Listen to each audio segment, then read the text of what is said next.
মামুন তুই একলা একলা ধুকবি জ্বলবি, তারপর ধুইকা ধুইকা তুই অনেক কষ্টে বুইরা হইয়া হকুইন্না বুইরা হইয়া তারপর মরবি। এখন মোহনা আপুরও তো দোষ আছে, তুমি আরেকজনের ভালোবাসার কায়রা তুমি এভাবে করে মানে ছিনতাইকারীর মতো জাপটা দেয়া কেন নিজের করে নিলা?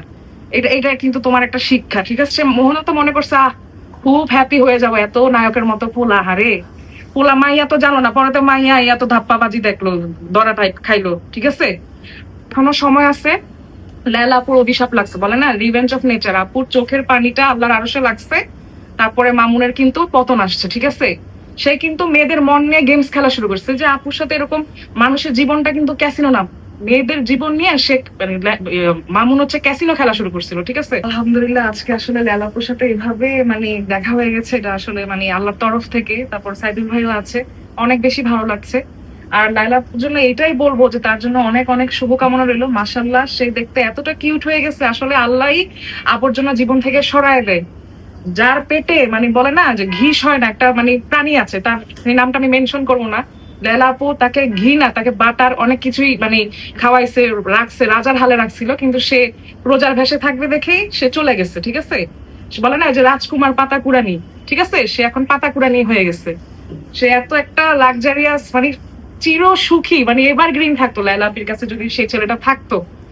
যখন মামুন লায়লা আপুর সাথে ছিল তখন মামুন ভাইয়ের মানে লুকসটা এরকম ছিল টাইটানিকের হিরোর মতো, হলিউডের হিরো বানায় ফেলছিল, কারণ লায়লা আপু তো নিজেই তো প্রিন্সেস, মাশাআল্লাহ, তাকে পুরো ফরেনার মেয়েদের মতো লাগে। আর সে তো অনেক ভালো ফ্যামিলির একটা মেয়ে। ছেলেটা না আসলে ভালোবাসার মূল্যায়নও বুঝে নাই, আর কখনো বুঝবেও না, একটা সময় বুঝবে, ঠিক আছে?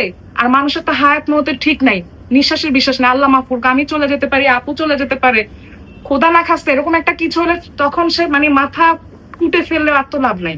মানুষের জীবনটা তো এরকম, ঠিক না? আমি একটা জিনিস বুঝি না, আমি একটা মাঝখান দিয়ে কথা বলতে চাই। অনলাইনে সবাই দেখতেছে কি হয়েছে, আরে রিক্সাওয়ালা থেকে শুরু করে গুলশানের কোটিপতি লোক জানে ঘটনা। হ্যাঁ, তো এখানে সে ঢুকে কিভাবে? তার কি মাথায় সমস্যা আছে নাকি? কার মাথায় সমস্যা আছে? অবশ্যই মোহনার মাথায় সমস্যা আছে, 100 বার, হ্যাঁ সেটাই। 100% বলতেছি। কেন কেন কেন আমি মোহনা বোন, আমার আরেক বোন মোহনা, তাকে বললাম আপনার অবশ্যই মাথায় প্রবলেম আছে, মাথায় প্রবলেম না থাকলে বাংলাদেশে যে রিক্সা চালায় হ্যাঁ জানে এই ঘটনা। আপনি যদি মনে করেন যে সারা বাংলার বিশ্ব গুলশানে জানে। যান, যদি হায়ার সোসাইটির কারো কাছে হ্যাঁ এই ঘটনা জানে, আপনি আবার কি জানেন না, কি বুঝাইতে চান জানেন না? আপনার না, সবাই যে জানে। মামুন ভাই ভুলাভালা চেহারা দেখা মানে প্রেমে পড়ে গেছে, এখন বুঝতে হবে লায়লা আপু কতটা ওই ছেলেটাকে ভালোবাসছে, তার কলিজায় হাত দেওয়া যাবে না, ঠিক আছে? তার ওই মাথায় ব্রেনে কিন্তু ওই বিবেকটা কাজ করে নাই। যাই হোক, তাকে আসলে ক্ষমা দৃষ্টিতে দেখা উচিত, মানুষ মাত্র ভুল করে, মোহনা আপু ভুল করছে। এখন আমি নেক্সটে বলবো, কোনো মেয়ে যেন পচা শামুকে পা না কাটে।